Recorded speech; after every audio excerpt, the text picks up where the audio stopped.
The secondary aspect of addiction recovery is emotional maintenance. A lot of times we learn to use addictive behavior to numb our emotions and to deal with the difficult emotions that we're dealing with by numbing out. And so things like alcohol, pornography, all those kinds of things will produce that pleasure, hit that pleasure part of the brain, and make a person feel better when they're feeling low.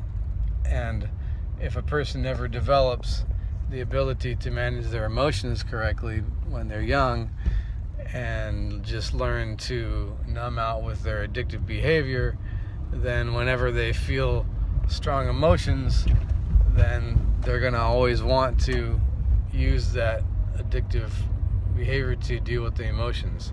So one of the biggest things that you can do to help yourself with recovery is to learn to journal and write down your feelings and learn how to process your feelings. This is especially important for men because men tend to have the worst emotional maintenance of anybody. Girls will call up a girlfriend and cry on the phone with them and all this kind of stuff, and they'll just purge all those feelings out, and they can use their girlfriends for that. But us men, we don't have that kind of an avenue. You're not going to call up your buddy and cry.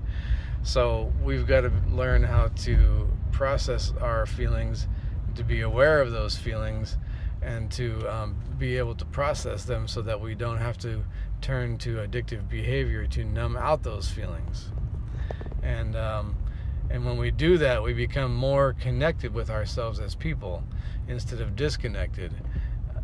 Internal disconnect is one of the biggest contributors to addictive behavior. So don't neglect the emotional part of your life.